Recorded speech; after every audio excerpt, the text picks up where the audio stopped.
what's up, it's Harish back again for One Man Show, and today we are with the review video of the Moto G4 Plus, and it's a video followed by the unboxing video. So if you haven't checked the unboxing video, check out the link in the description below, and let's get into the review of Moto G4 Plus.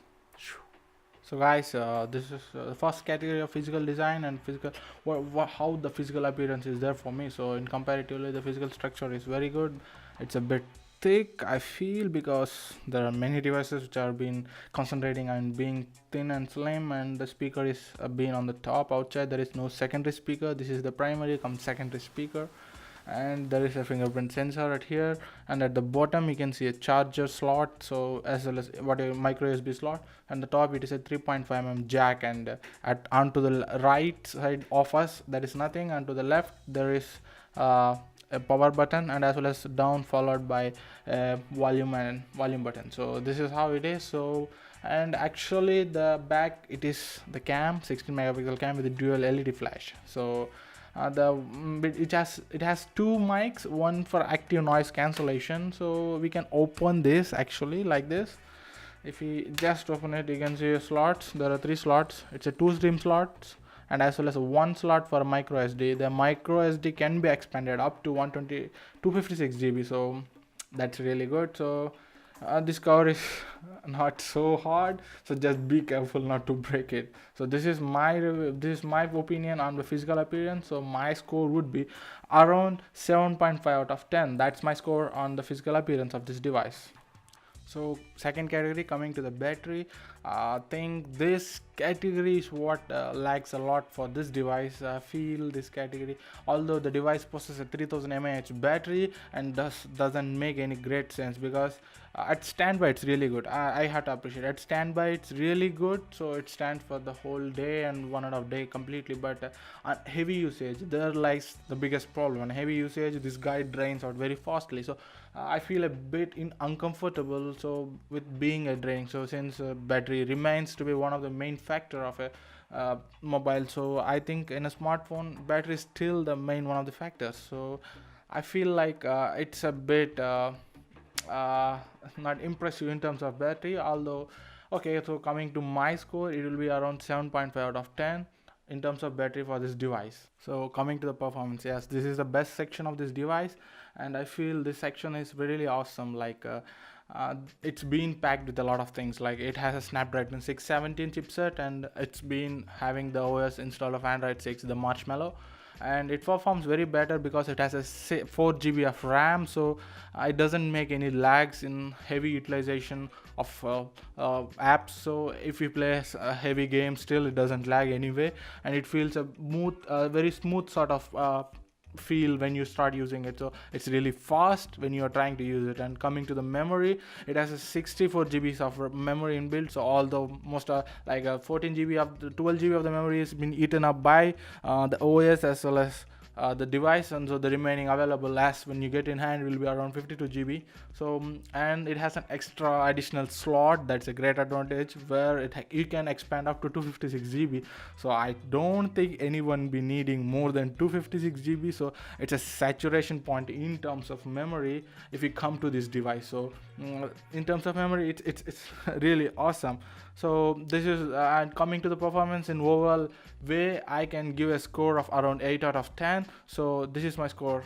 Coming to the display, so coming to the display, it has a 402 ppi screen, pixel density. So the feel of the screen would be really great, and the point is like it has a warmer sort of appearance. Like the screen appears to be a bit warmer, so and it's not the pure white thing. So what you get what I meant to say. So it has a warmer sort of appearance, and it has 2 sections of coloring. Like one is a vibrant mode, and that is another one is a normal mode. So in the vibrant mode, the colors appears to be more saturated than compared to the normal mode. So probably the vibrant mode probably use more bit battery, so it's better to back in your normal mode. And it has a 5.5 inch screen, and it has a resolution of 1080 into 1920p pixels. So it appears that if you play any game and video, it appears to be in good awesome quality, since the PPI is awesome. So my score on the display would be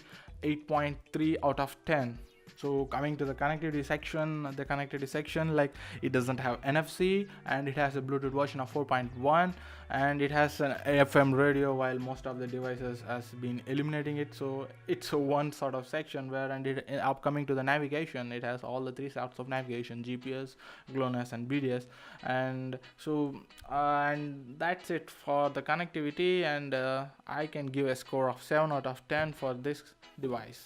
So coming to the cam, so the back cam is around a 16 megapixel cam, and the front cam is around 8 megapixel cam. Although the cams on paper seems to be a bit heavy, it doesn't seem so good for me in terms of real utilization. It's not so bad, but it's not so appreciable. So there is a difference, like what I mean to say, like when a photo is taken, it's good to see, but when you try to zoom in, there is a lot of grains appearing in it. So its performance is very not so good at low light. It's good at appreciable in daylight performance. So I feel like the performance needs to be should have been more good in normal light performances. So the grain is bit heavy, so I feel it's not a great thing. And it has a slow motion which records at very lowest resolution. I think it's just a gimmick and nothing really useful, because it goes in very lower resolution and doesn't make any sense to me. And coming to there is a manual mode. Yeah, there is a special mode called manual mode, where you can just change the ISO, shutter speeds. So someone who are new to DSLR photography can just click onto it, and you can change the contrast whatever you like. So that's a one way, but still the camera performances score is not so appreciable to me.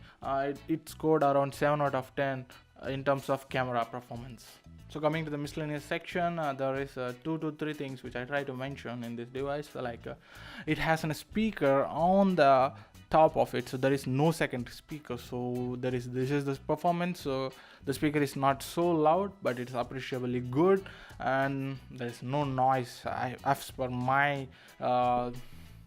view. So I doesn't find any noise in the volume, and the quality of sound seems to be good, but it's not high enough. And coming to the bottom, we have a fingerprint sensor newly introduced, and this is sufficient enough, fast enough to recognize your finger. So these are the 2 things that comes up into the miscellaneous section to me, and I feel there is nothing more miscellaneous in this device. So my score would be around 8 of 10 for the miscellaneous section. Coming to the major factor, the price justification factor. Yes, the price justification factor, I feel this device hits a higher score in this zone, because it has been bundled with a lot of features. So these features are so good, like you can't find these many features in this price zone. So I feel the price factor is being justified by this device. So coming to the price justification, I would be giving around 8.5 out of 10, so without any thinking. So this is the highest score by this device in any section. So coming to the last section, the cons. In cons section, I feel there are 2 to 3 things which I need to mention. Like the battery draining. Yes, the battery draining is a big issue in this phone. Like it drains very quickly, like when you try to use an heavy apps, and that is not so good, because battery seems to be the heart of a device compared to the extra additional features. If it doesn't have a good battery, the whole device goes into nothing. So I feel bad for not having so good battery stabilization. So I feel really bad for it. And occasionally you can see that there is a heating problem. Like if you start using this device, if you run something heavy enough, this device starts to get heated very fastly. Like within 5 minutes you can feel it's really burning in your hand. Like after 15 minutes you can feel the burn in your hand, it sweats in your hand. So that's a really big disadvantage to it. So coming to out of all the cons and everything, I feel this device is a good device who are on budget. So this is a budget sort of device. So if you're really on budget, then just go to this device, but consider the cons and then just check it out. Coming to the end, the final score I would be giving for this device would be around 7.9 out of 10. So this is my score on Moto G4 Plus. So please like, subscribe and share. So please leave the comments below what you think of this device, and what are the next device you want me to review on. So please let me know in the comments below. So let's meet you in the next video and with next review.